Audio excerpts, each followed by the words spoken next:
All right, welcome to Sports Talk. I'm Bob Mack. I'm so excited today. I'm going to call him a legend. He probably won't say that yet. If you're younger than me, I don't know how you can be a legend, but when we talk about some of the stats, you're going to know he's a legend. Suffolk County wrestling coach, Brentwood High School, Ralph Napolitano. Hey, what's Coach, going on, Bob? How are you, bud? Thanks so much for coming on. Oh, man, it's a pleasure. I know you pushed me to get you on, but quite honestly, I don't know about push. Well, Maybe nudge. a little nudge. A slight nudge. a little nudge. I'll go with Little slight nudge. Nap, I got to say, first of all, the time that I've spent with you, with my own boys, preparing for the Nationals, I spent maybe half hour, 40 minutes a night, a couple nights down in Virginia Beach. And I think one thing I'm good at is learning about a person. And you're an amazing guy. Like, honestly, the reason I wanted to have you on here is because you're so good for kids. And I just learned that from spending a little bit of time with you. So the things I want to talk about that most people probably don't know, you know, the parents know there's a wrestling coach. Your parents in particular, which I think sometimes they're challenged with just knowing the language and understanding everything, all the moving parts that are going on, and somehow you make it work. It's so dynamic and so awesome. So that's really why I wanted to have you on tonight. So I'm glad you're here, bro. I appreciate that. Thank you so much. Did you win the counties twice as a coach? 2 times the tournament, and then we won the dual meet championships once, so 3. So 3 times altogether. Mm-hmm. I took some notes. I looked at some other people that wrote about you. 2008, league champions, county champions. You were named coach of the year. How many times have you been coach of the year? 3 total for Suffolk. 3 total?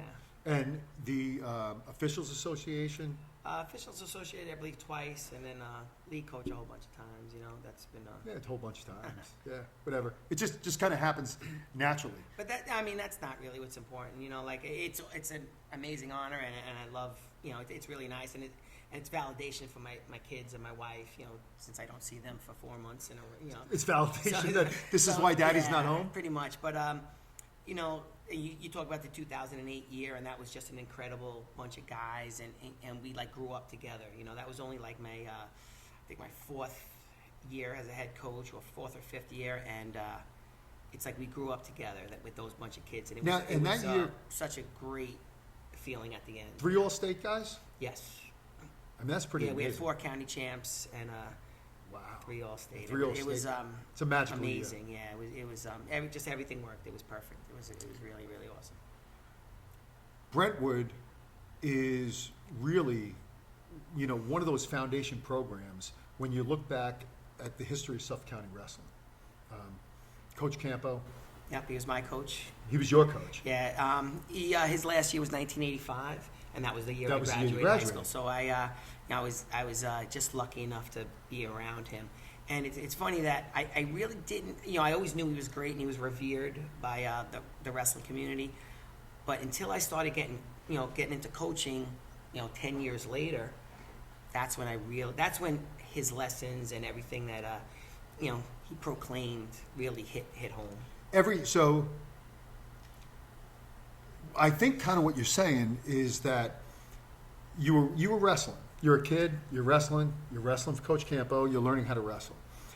Not really knowing the life lessons that you're learning along the way. No, not at all. I'm trying to navigate through adolescence, product of a broken home. I was the only one of my friends that wrestled, so I was kind of like, lone guy, I was just like a heavy metal guy with long hair, I cut my hair once a year, and it was, at the time, We don't have that issue right now. No. Yeah. But I cut it right before wrestling season, and I enjoyed it. It was something, good, even though, the friends that I hung out with and the friends that I still are blessed to hang out with today, I still got the same, 20 guys that we still hang out with, totally blessed.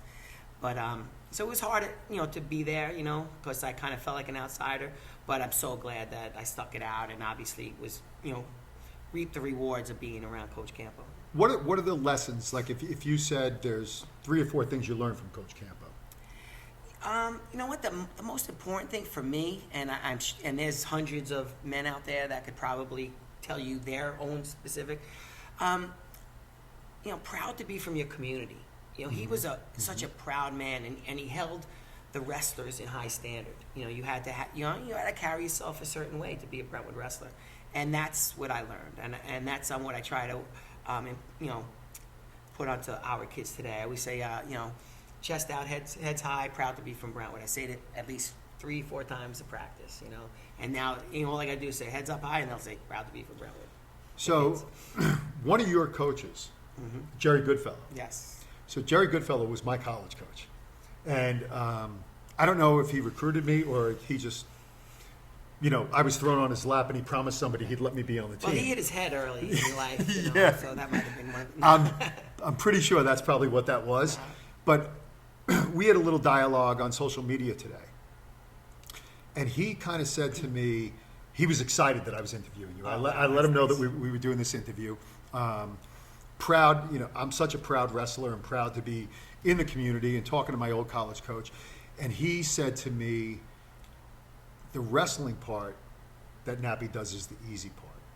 But being the teacher and the educator in the Brentwood School District is what's really the special part where the work comes in. Can you talk to me about that a little bit?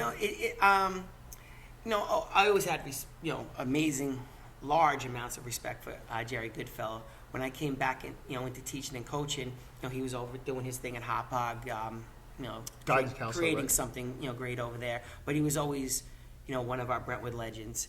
And actually, he was an assistant coach when I was a 10th grader. So I got to know him. At Brentwood? Yes. I remember him, I was, 91 pounds at the time. So I think it was 94 come February. I remember, sucking weight and being miserable. And I actually didn't go on the bus because I had to stay behind to try to make weight for the league tournament. And I remember, I'll never forget, Coach Goody put me in his van, and he was like a single guy at the time. So he had like this really cool van. And, and here I am doing push-ups and sit-ups and all that stuff in the back of the van, trying to make weight for the leagues. But and then just having an amazing respect for what he was doing with Chris Messina over at Hop Hog, because that program is just a wonderful program. It's just another family-oriented program, and they did some great things. And when he, retired from there, we talked a little bit about him maybe coming around here and there, and then I said absolutely, the door's always going to be open for you. And then he started coming, twice a week. Then it was 3 times a week, 4 times a week. And it definitely put me on like, holy cow, this is. Did you feel like you had to be better in the room, like with your technique? I definitely I didn't think I had to be better, but I had to be. Not better wrestling, but I had to be a better person, And I always felt that with him, and in a great way, like he comes in and he adds so much to our program, and he'll tell you that when he met our kids and he said, wow. Like I was blessed in Hop Hog, but I'm going to be blessed in a totally different way with these kids. So it's been and he's been around at least 10 years now, I think. I don't know how many years he's been back, but it's been wonderful. And then just to have him as a friend, like to say, oh, that's my brother. I saw him at the county tournament, and Coach Goody, obviously he's a few years older than us. He's got the energy of an 18-year-old. He gets excited. He gets excited. He's like, when the leagues are coming, you could just, he steps up his game. And even in the practice room, he's really steps up. And he gets, like, he always, like, he's such a great guy where, like, there's no ego with him. Like, he'll be like, no, Nap. It's like, hey, do you want to say a few words, Coach? He's like, no, all you, Nap. All you, Wow. But then, come league time, he wants to say some things. And everything he says is point on and it's spot on. And it's perfect, and he's so good with our boys. Someone great to be around. Yeah, he's just a great guy. And, in the corner of our room, we have a big picture of Coach Campo. So I always, when I look at that, picture in the wrestler room, and then I look at Coach Goody, and if I'm about to possibly say something inappropriate, that kind of sets me straight. Oh, that's so awesome. I'm like, oh, okay, let's make that a left turn. So you have like guys that you look up to, guys that coach before you, guys that are older than us, and they keep you in check, even though Coach Campbell's not there, but he's there. 100%. And I always, I walk down that hallway every day, and if anybody's not familiar with our hallway, it is filled with the history of Brentwood wrestling, and it's one of my favorite places in the whole world, and it just puts me at ease, and I just sit there and be like, wow, I got a little part of this, and it really makes me, feel special. And then, so knowing that now I want to go in the room with Coach Goody and, Gov's picture in the wall. Well, you definitely. You run the Nationals practice. I mean, that's where we really started to get to Yeah. know each other and spend some time in Virginia Beach. When you have all these stud kids, I mean, you have really quality kids coming in from quality programs and quality coaches. When you first started doing that, was there any intimidation there? Like, now I have to run. You know what? this It was really- weird. It was up until I blew the whistle for the first time. I'm like, oh, here I am. What are these guys going to think? And You got coaches leaning on the and walls you watching. You respect some of these kids around. Oh my God, this guy's a 2-time state champ. He's got Piccinini used to come in and all. I mean, we had so many great kids in the room.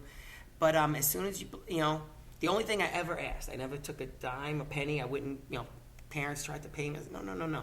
All I want is your child to come in, say hello and goodbye. That's it, and be respectful of our room. And 99.9% of the time, that's exactly what happened. And I've been, it was great running those practices and seeing like some of the battles. Like, oh my God, there's 3 all-state guys going at it right there. It was one of the best rooms I've ever been in my life. It was I mean, great. really, you had the most high caliber kids in Suffolk County, and you made the atmosphere was so comfortable. I mean, between the music, you. And I wanted to put the parents at ease too, because you know what?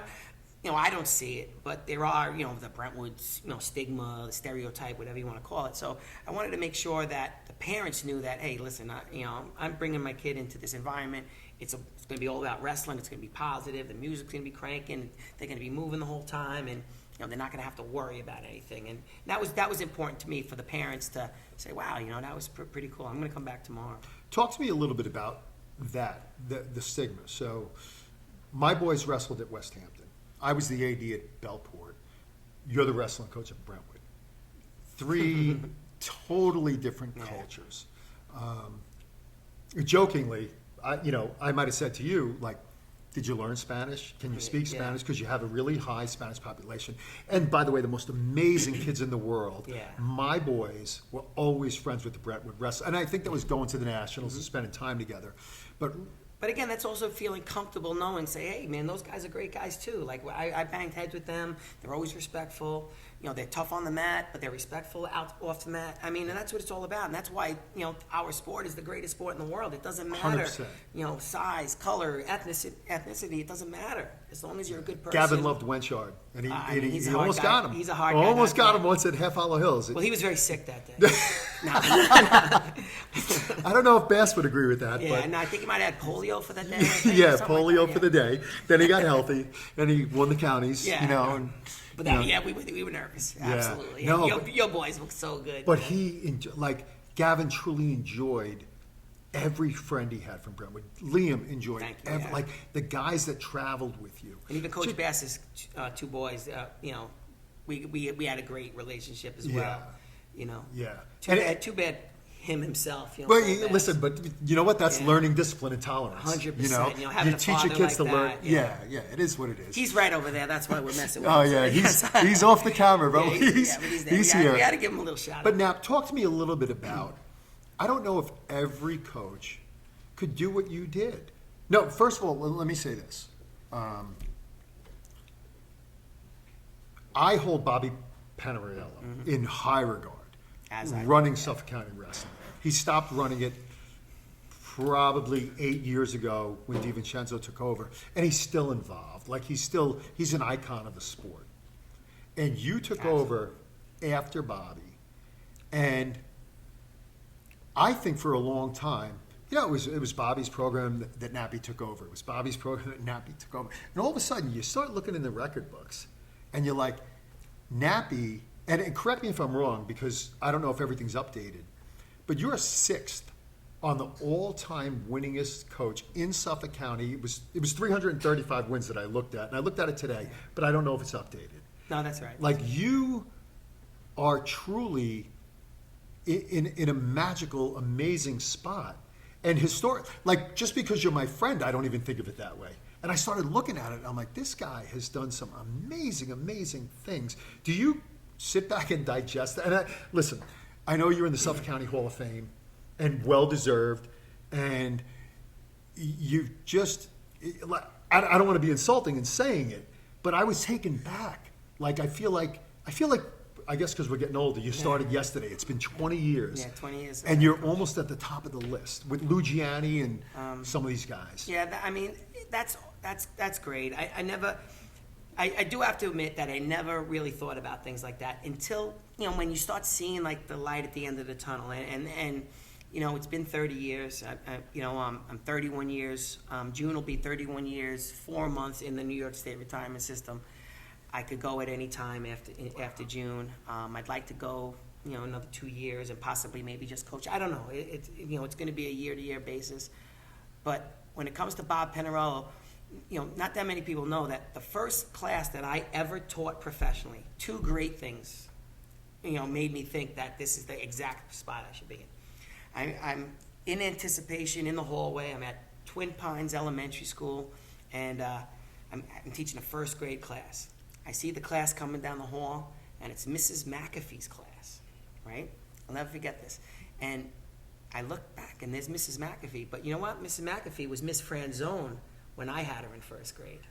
So she was Italian, and she became Irish. Yeah, yes. But she was my right. first grade teacher. That's all I learned from the So lesson. I knew, I'm like, you know what? This is perfect. And then, also on the other side of the gym was Bob Panarello, also teaching a first grade class. So we shared the gym. My first class that I ever taught professionally in Brentwood, my own class, not as a permanent sub, was I got the opportunity to teach with Bob Panarello, who became my mentor, my biggest coaching influence, and an amazing friend of mine, and my first grade teacher's class.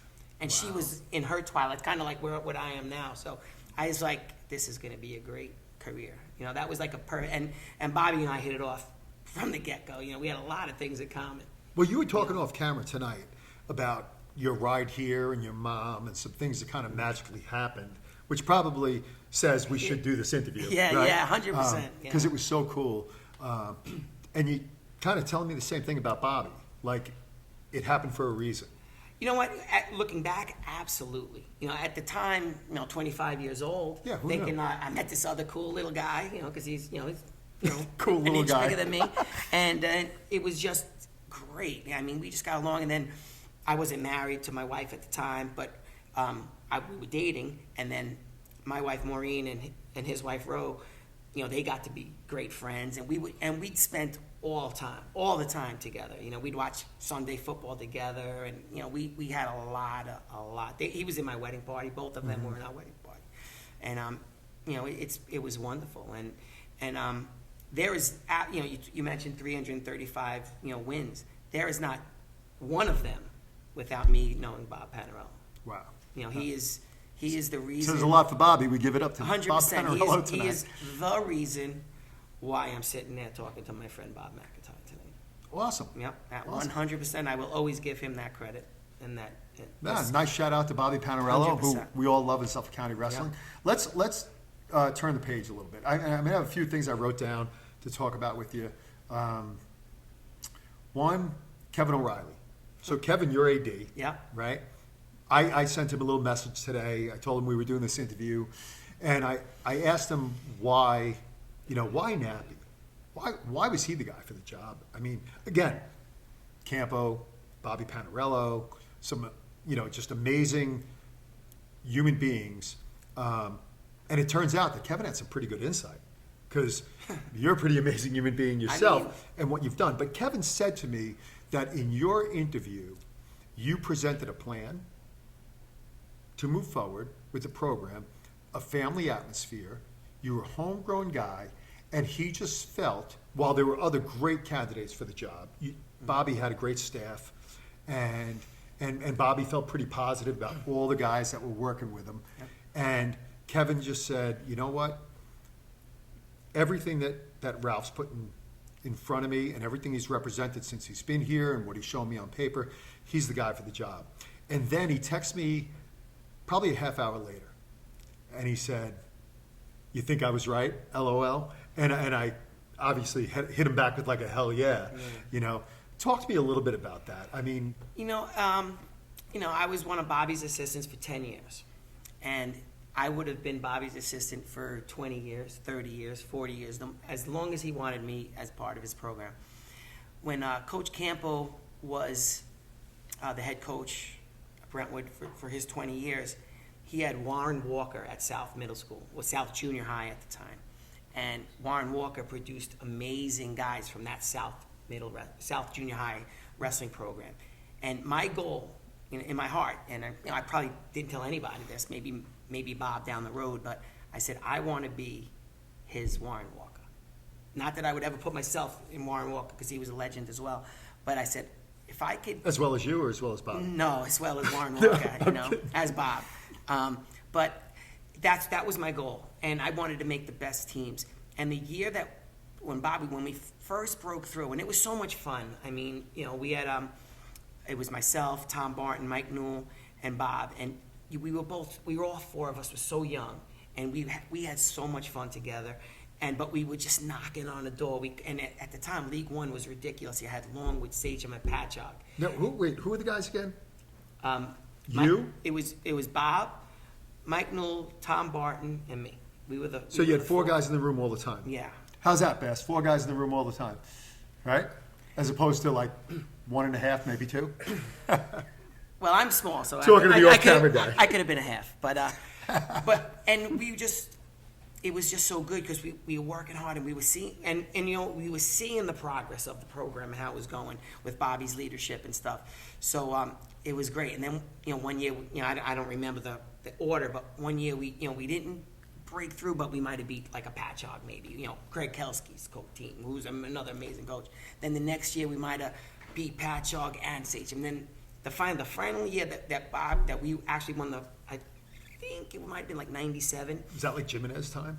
No, Jimenez was later. This was Dave Irizarry, Hector Toro, Moses Gonzalez, Tony Guzman, those guys.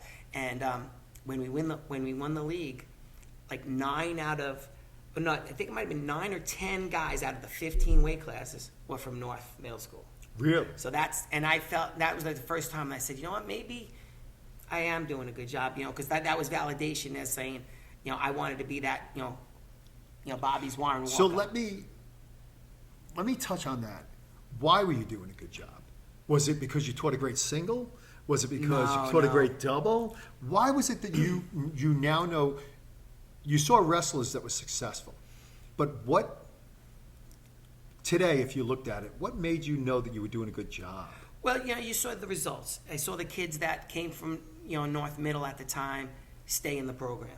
So they got through the program. Why'd they stay in the program?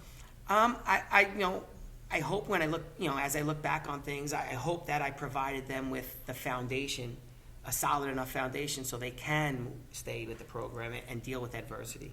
And maybe they wanted to stay with the program because you were their coach. And I was there with them all the steps and stuff, and we had a marvelous 4-year run together, or some 6-year run, 7th grade through 12th grade. I think just recognizing that what you said to me, it validated for you that what you were doing was successful. And I'm taking away the coach part of me and the athletic director part of me. And what I would say as the athletic director is you did something there that made those kids want to stay with wrestling. We had so much fun. I mean, I loved coaching at North. I taught there, so these are my students. I got them out in the hallways, and it was wonderful. And my goal was always to, I wanted to bring them up to Bobby, and I remember calling him at, Bobby, you guys see this kid, and he's so excited about these young men that came through, and that was what I wanted to do. Like I really wanted to keep feeding Bobby those kids, and let's go. But he won the coach of the year for the first time, and I was so happy. There was not, and all of us were. It wasn't just me. I mean, but you felt like you were part of it. 100%. Bobby did a great job with that. And the one thing between Bobby and I, like when I was able, again, I'll always say this: Bobby built the foundation for me. You had Coach Campo, who built the legacy. Then coaches came through that. Yeah, there was a little lull. There was a little lull, and it was bad. And then Bobby, I always, he created a tradition of excellence. You know, I put Brentwood Wrestling tradition of excellence on everything I write. You know, that's everything I type up to the alumni, to faculty, to administrators. Everything you write. Yep. Which you gave me tonight, which is awesome. I got some notes I can use. And Bobby wanted to start that from the get-go, and he built that foundation. You know, I was able to make it a couple of stories up high, but without that foundation that Bobby built, we'd be sinking. All right, we're going to take a quick commercial break. Austin Moving and Storage, a family business built on pride, integrity, and values. Moving can be stressful. At Austin Moving and Storage, we do the heavy lifting so you don't have to. Hassle-free, worry-free, we've got you covered. Personalized service. With Austin, you're moving in the right direction. Austin Moving and Storage, your trusted Long Island and nationwide movers.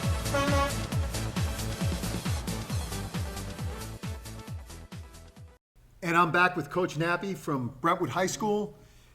Coach, talk to me a little bit about the family atmosphere. It was one of the things that Kevin O'Reilly mentioned to me. It's also something that other coaches that are coaching right now in Suffolk County have mentioned. Your kids on the sideline when another kid's wrestling, they stay on the bench or they're cheering their kids, and it just seems to be different than some of the other teams in the county. How does that happen? What's that about? When I first took over, I think when Bobby was building that foundation that we were talking about, he couldn't concentrate on other things because we needed to have that foundation. One of the things when Bobby left and that was important to me, because I was never the all county kid, the kid that people relied on to need a win. I was an average wrestler at best, and I Welcome never, to my world. and I didn't feel.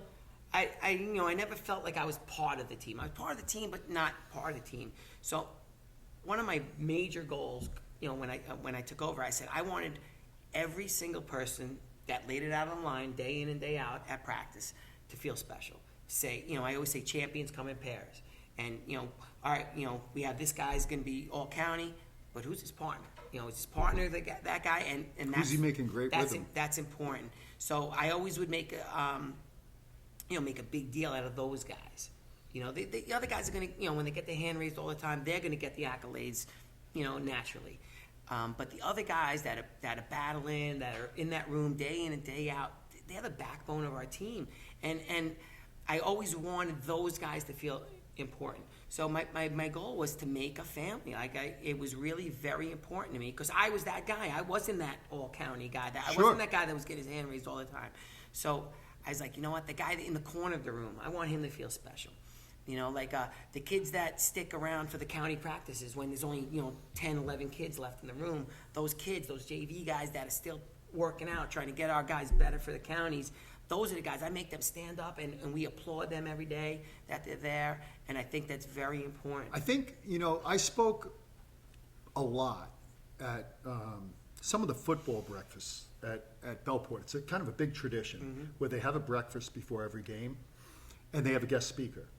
And I started speaking there, and one of the things that really resonated with me, I spoke to a team one time about the tradition, the program, the work, and every single team did it the same way. Every kid did it the same way. They didn't always get the same result. Yeah. So they weren't on the wall as the Long Island champions or an all-state guy or anything like that. But they all learned the same value. They were part of the same program. That's your hope, that the kids learn that value. But it sounds like that's what you're saying to me. That's the bigger picture. I believe it. We've had, we have a faith principle. It's on one item of our clothing every single year since 2008 when Jose Campo, Coach Campo's son, brought it out to us.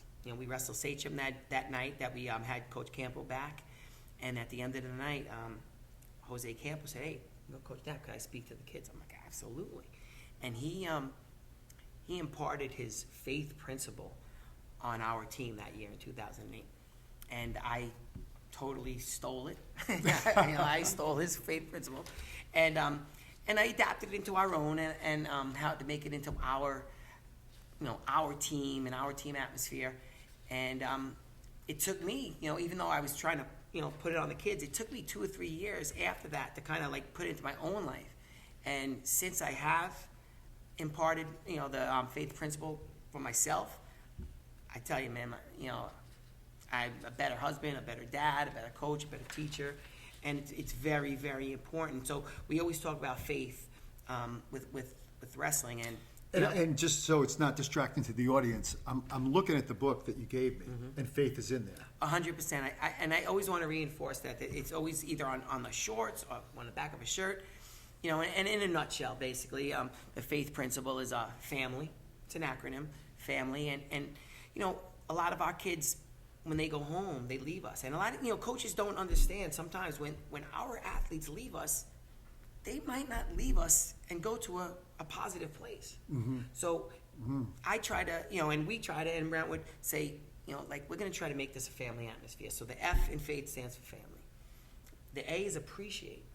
We need to appreciate what we have and not worry about what we don't have. So many kids out there in oh, I want those new Nike Air Jordans that are $300. This guy has them. I want them. Instead of worrying about, what, I got a roof over my head. I got coaches that love me. I got teachers that love me. I got one parent that's working 60 hours a week and 80 hours a week to kind of provide food on the family, on the table. Yeah, sure. And the I is industrious. You gotta work hard. We try to tell these, listen, nothing's gonna be handed to you. You have to work hard. Everybody wants to shine, but no one wants to polish. Right. Right. It's crazy. So that's got to put that work in. Yeah, I mean, everybody wants to be a millionaire. You talk to these kids now; they all want to be millionaires. They don't know how to be thousandaires. Right. And then that's the I. That's a great point. The T is truthful and trusting. Truthful. You see so many kids be like, I work my butt off. You're not being truthful to yourself. When you brush your teeth and you're looking in that mirror, you got to say, am I being truthful to myself? Am I being the best person I can be? Am I being the champion? Am I going to be a champion in life? Am I doing the other things? And in wrestling, you'll see kids they take shortcuts. That's not being truthful. And then there's two parts of the T. Is that trusting too? Am I a trusting friend? Am I a trusting person? It's so easy being a trusting friend. When things are good, but when the chips are down and the storm is coming down, and you're going to be a trusting person. And the H is hope. Wow. That you got to hope that all these things come through, and if you follow these steps, it's going to work out for you. And I wish I could say that I made that up, but that is all Jose Campo.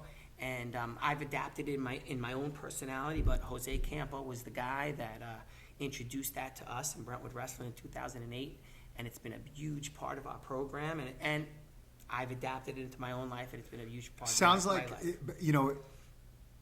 It's reminiscent, really, of Coach Bass's program at West Hampton. And even though he's in the studio, and I might bring him in a bit, but it really resonates with me. And I think that's why some of those coaches in Suffolk County are well connected, because they have the same value system and completely different kids. To be honest, if you think about it, like here's Paul Bass from West Hampton, and I, when we see each other, it's like two brothers seeing each other. We don't see each other that often, but when we do, it's genuine. And you're talking about a gentleman from West Hampton to a guy, a former burnout heavy metal guy from Brentwood, and for some reason we have this completely different connection, culture, and it's legit and it's genuine and it's yeah. And that's the beauty. Listen, that's what this show is about. This show is about what does sports bring forward to kids. How does it change lives? I mean, it's shaped your life. Like, it is who you are. It's where you're going to be identified. So crazy. I don't want, when I look back. I don't want to close on it yet, because there's some other things I want to ask you, but it truly, we'll talk about what you want your legacy to be. Let's jump in some other areas. Talk to me about, let's talk baseball. Okay. Let's talk baseball a little bit, because I don't know if people know your passion for baseball. Yeah. I had the privilege of, not because I forget why the heck I was at your house, but I was at your house, and I got to go in your basement, and I saw all this memorabilia, and I didn't know, like, you Nappy, you're a driven guy. Like you're driven in the wrestling program. It's obvious by your wins, by your teams, by all the great things you've done in wrestling. People see you in that world and they hold you in high regard. But your passion for music and your passion for baseball and memorabilia and all the things you do there. Talk to me first about baseball and then we'll get into music. Talk to me a little bit about baseball. I'm a big Met fan, and as a Met fan, obviously we have a lot of sorrows. Oh, I was going to say, it's been a long time. But, however, I always tease with people that, are Yankee fans. I always say, well, you guys have no character. You don't, you need to have a lot of character to be a Met fan, But I've always loved the Mets, But what about the memorabilia? You're all about it. I had the kids over, had a whole bunch of, the wrestlers over and a couple of the alumni over on Saturday night to watch the UFC fights and the finals. I'm going to interrupt you. We had 2 teams. I have to interrupt you on that. Yeah. So, and I knew that because we talked about that. You had your wrestlers from Brentwood over where you live, which is not around the block from Brentwood. No.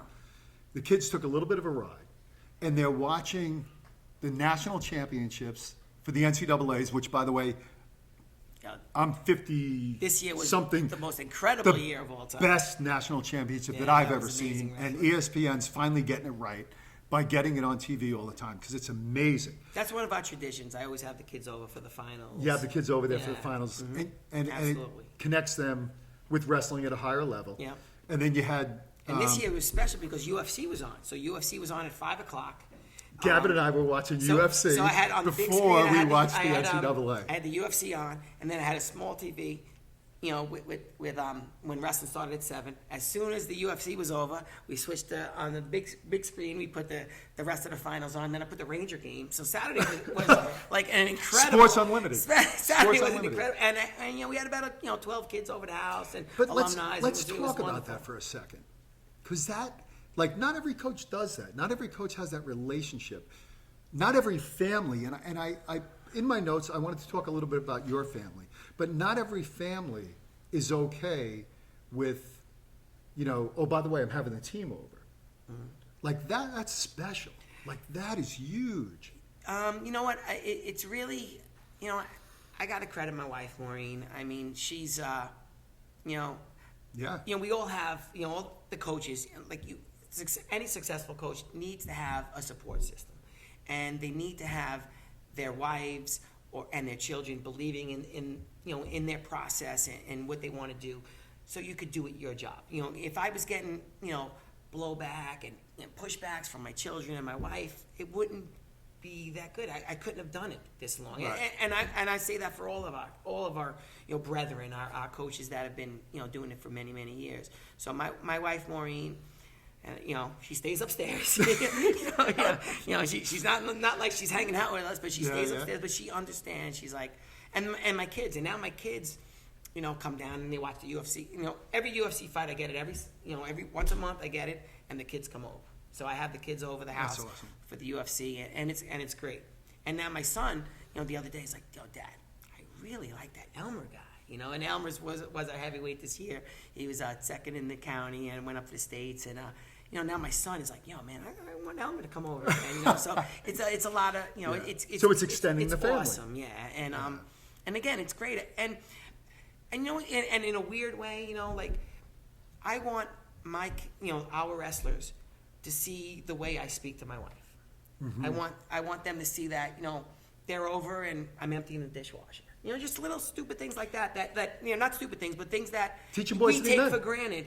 But, like, listen, I'm not this macho guy where I can't unload the dishwasher, and stuff like that. Unlike that Paul Bass from West Hampton, by the way. No, but you know what it's like it's when you ran into your teacher at the supermarket and realized they were a real person. Yeah, that's crazy. Like, you know what I mean? Yeah. That's an important point because they deify you like you're this God figure in their life, and they don't realize you do empty the dishwasher and you go shopping and you do that stuff. And I want them, like, I have them over for holidays, the kids over for holidays.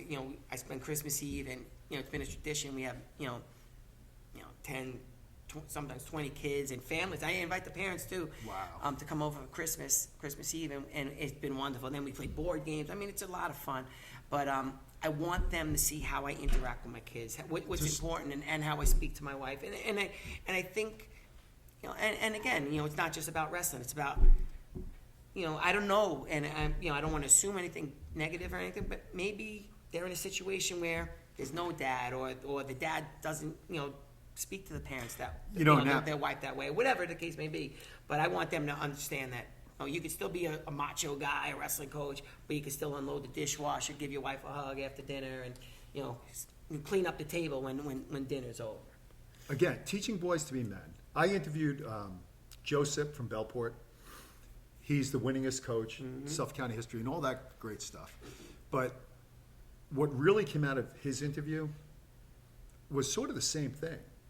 It was about teaching those boys to be men. He, you know, having them over the house, having them sleep over if they didn't have a room to sleep, feeding them, all those things. And I think that's what separates the good coaches from the great coaches. That you're making big sacrifices, making them really part of not the Brentwood family, part of your family, part of your life. Like those boys will I hold Tony Perna in high regard because he was my wrestling coach. He did great things for me. Like I said, Jerry Goodfellow let me wrestle in college, so I hold him in high regard just for allowing someone like me to wrestle. But I'll never forget what Coach Perna did for me. And you've gone way beyond that. And maybe it's the need of your kids, but you've done that and you've changed lives. Like literally, you can rest your head on a pillow at the end of the night and say, you know, I did good. I did good. You know, for like kids. You know, there's so many things. You know, like, you know, people like you just mentioned. You know, in a roundabout fashion, like all that I've done. You know, that we do so much for kids, but we never ever look back at like what they do for us. You know, you know, my love for the kids and my desire to make them, you know, better people and better, you know, men, you know, made me a better man. So, like, I think it's reciprocal, you know, like, I really believe that, you know. Reciprocal from a phys ed teacher. But we learned reciprocal teaching, so we know that term. But that was a good one. You know, and I appreciate that. I read a lot. You know, I don't tell anybody. Marvel Comics?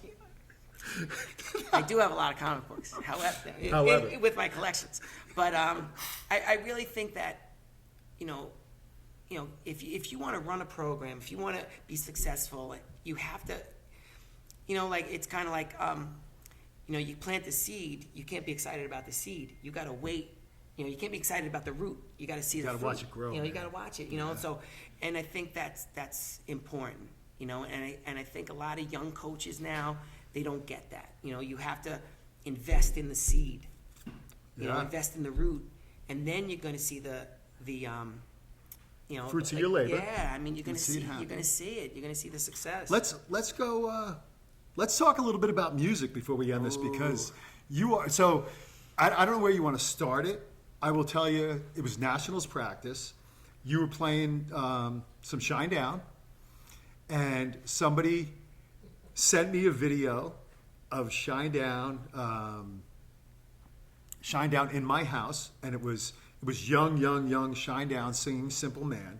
I thought it was the most amazing version that I've ever seen in my life. In the living room, right? It was in the living room. Yeah. It actually reminded me of my buddy Paul Mahas, who is behind the camera right now, because I've been over his house for some really cool jam sessions where people were just partying, hanging out, and he was playing. And even idiots like me got to get on the mic and embarrass themselves, but, you know. But it reminded me. It's not embarrassing when you're making memories.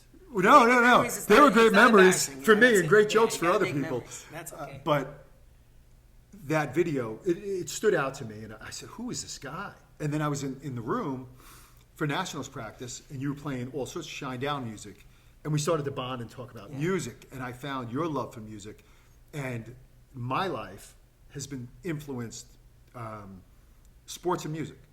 Like 100%. My best friend Paul Mahas, he was a captain of his wrestling team, captain of his football team. He was also the lead in the play, and his band did a concert his senior year in high school. And when I left high school, I went to CW Post to wrestle. When he left high school, he moved out to my hometown over in Selden Centerish area. He went to Suffolk and was performing plays. And yet, you know, he was this wrestler, football player, lacrosse player. And I was like, wanted to be a thespian, but maybe too afraid to do it because I was a wrestler and a football player. But those worlds collide for me in such a beautiful way for the rest of my life. All my kids love music. They love sports. We tie them together. And then I find you, and like, you're all about it. Yeah. I mean, just talk to me about, we could talk Shinedown a little bit, but talk to me about your passion for concerts and music and everything you do. Whoa. In a simple way. I mean, I could speak music. I could go on any show and talk about music. I love music. It's been, you know, the only thing in my life that's never let me down. You know. Wow. You know, we all you know, sometimes you need the lyrics and sometimes you need the music, you know, in life. But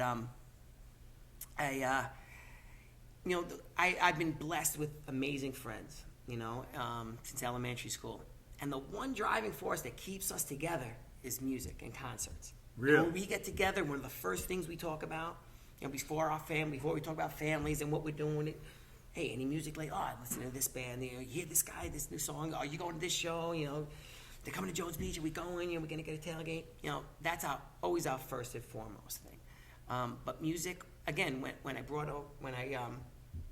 you know, became the head coach at Brentwood, I needed to put music in there because that's what motivates me. So the kids need, like, you know, I don't want to equate it to Pavlov's dog, but, you know, they come in through the restroom, they're tying their shoes, they're messing around, they're talking.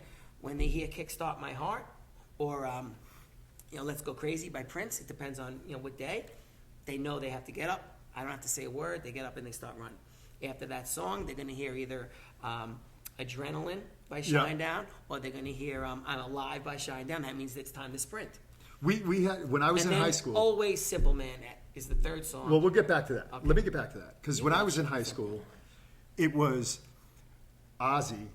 All of a sudden, oh no, no, here we go now. And that means we're done tying our shoes, get up and run. Okay. And we circled around the room. And that was like every practice my junior and senior year. That's how it started. Probably in a boombox. And yeah, it was probably on a boombox. It was I got Bluetooth now. It was a It's like I don't tape. even know what to do with myself. It was a tape, and that went on, and we knew, like, we're done talking to each other and tying our shoes, and get up and run. And that was it. That was the cue. And again, you know, me and my best friend, it was music and sports just tied everything together. Now Simple Man, my brother is also behind the camera today, and he knows every time he's at my house. It doesn't matter. The night doesn't end without Simple Man. And I love the song from Skinner. I love the meaning of it. I loved where it stood in my life. It's always been a pillar for me. And then the Shinedown version came out, and I was like, wow, like the power behind it. It's in your book. Yeah. Like it's in your program. Yeah, in the program that I give to the kids every year, it's, you know, we all the history of Brentwood wrestling and all the stats and, you know, all the good stuff that we've Simple done Man's in there since the beginning, since, you know, 1965 is in there. But you know, we all talk about, like, becoming good men. You know, you could beat your chest. I want to be a good man. I want to influence kids to be good men. But Simple Man is the recipe to becoming a good man. So, you know, just like through osmosis, I play that song every single day as the kids are stretching out, and I'm hoping that, you know, recipe resonates with them. You know, like, you know, it's the perfect song. It's one of the greatest songs. You know, you always talk about you know, I'm gonna go all different tangents, but the Bronx Tales, you know, the great ones. There's only 3 great ones. Yeah. You know, but you know, you only have the great. Oh, one of my favorites. 100%. But you know, you think about perfect songs, you know, like out there. There's not that many perfect songs. And Simple Man, whether it's the Skinner version or the Shinedown version, is a perfect song. Yeah. You know, I think you're right about that. I mean, I know it resonates. We're both with, very biased. But we're biased. I truly believe, and that's a recipe for Everybody out there, listen to Simple Man, make it happen. So let me ask you, in closing, what do you want your legacy to be? When I think of it this way. If a wrestler, if a parent, if another teacher, anyone in your life, it's your day of rest, and they say, Ralph Napolitano, Coach Nappy, this is what he meant to me. What would it be? What are those words? Wow. You know what? I think it's kind of simple in a way. I want them to know I loved them and I cared about them. The wins are going to be there, and the wins are going to be there because you work hard. And that's simple. And I got amazing people with me, the amazing coaching staff that helps me with all those wins and all that stuff. So it's definitely a family effort.